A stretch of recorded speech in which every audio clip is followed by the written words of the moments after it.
Friends, ఇప్పుడే అందిన వార్త. బీఆర్ఎస్ కీలక నేతకు ప్రమాదం. తీవ్ర టెన్షన్లో నేతలు కేసీఆర్ అంటూ లేటెస్ట్ అప్డేట్ అయితే రావడం జరిగిందండి.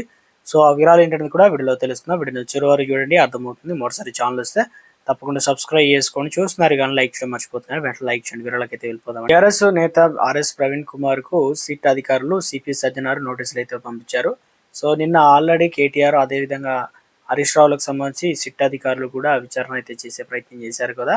సో అయితే ఇక ముఖ్యంగా చూసుకున్నట్లయితే నాపైన 7 కేసులు ఉన్నాయని ఆర్ఎస్ ప్రవీణ్ కుమార్ ఆరోపించారని, నాపైన చేసిన ఆరోపణల ఆధారాలు చూపించాలి, 2 రోజుల్లో ఆధారాలు ఇవ్వకపోతే క్రిమినల్ చర్యలు తప్పవని సజ్జనార్ అయితే హెచ్చరించే ప్రయత్నం చేశారు.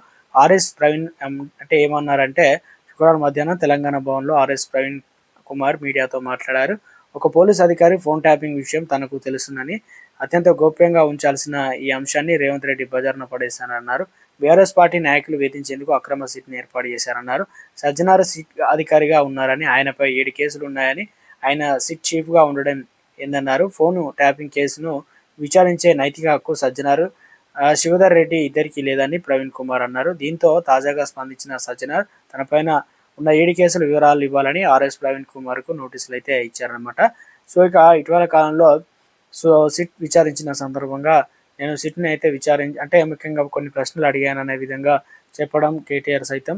ఆ తర్వాత ఇప్పుడు ఏదైతే ముఖ్యంగా బీఆర్ఎస్ నేతలు ఇక ముఖ్యంగా ప్రభుత్వం విచారణ సందర్భంగా వచ్చి ఇక సిట్ అధికారి పైన ఇలా చేయడం, నోటీసులు ఇవ్వడం ఒకంత ఊహించని విధంగా హాట్ టాపిక్గా మారిందంటున్నారు.